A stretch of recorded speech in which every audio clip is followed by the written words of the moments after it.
Join me as I dive into AC Milan's winless start to the 24-25 season and try to figure out who's really to blame for this rough patch. AC Milan's winless start to the 24-25 season is a shocking turn of events for the Rossoneri faithful, and it's got everyone wondering what's going wrong. As one of Italy's most storied clubs, AC Milan is expected to be competing at the top of the Serie A table, not struggling to find their first win. There are a lot of factors contributing to AC Milan's poor performance, and it's not just one or two things that need to be addressed. Firstly, the team's overall quality on the pitch has been lacking.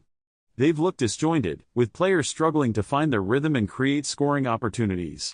Secondly, fan dissatisfaction is at an all-time high, with many calling for the manager's head and questioning the team's transfer strategy.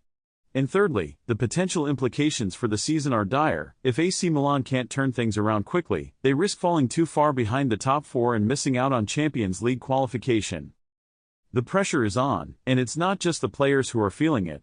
The coach, the management, and even the owners are all under scrutiny, and it's clear that something needs to change. But what? The fans are divided, with some calling for a more attacking approach, while others think the team needs to focus on shoring up their defense. The truth is, AC Milan needs to find a way to do both. They can't keep leaking goals at the back and expect to win games. When you step back and look at the bigger picture, it's clear that AC Milan's problems run deeper than just a few bad results. This is a team that's been in transition for a while now, and the question is, who's ultimately responsible for the mess they're in? One of the major factors contributing to AC Milan's winless start is the sheer number of injuries they've had to deal with.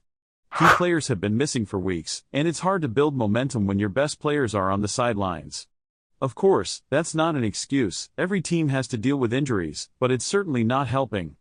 Another issue is the tactical approach. AC Milan's formation has looked clunky at times, with players struggling to find their roles.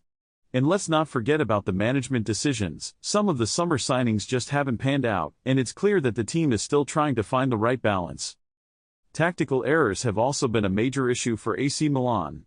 Time and again, they've been caught out by clever opposition tactics, and it's cost them dearly. The team's inability to adapt to different situations has been exposed, and it's clear that the coaching staff needs to do better. And then there's the issue of player morale. When you're not winning games, it's hard to keep the squad motivated and focused. It's a vicious cycle, and one that AC Milan desperately needs to break. Some of the stats from AC Milan's games this season are just staggering. They've created so few clear-cut chances, and their conversion rate is abysmal. It's clear that something needs to change, and fast. The question is, what's the solution? Do they need to bring in new players, or can they get more out of the current squad?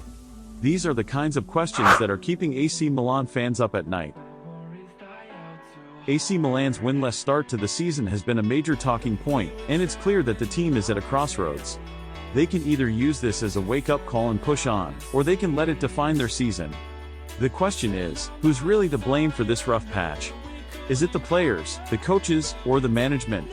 Let me know what you think in the comments below. And if you want to see more videos like this, be sure to check out my analysis on the top clubs in Europe.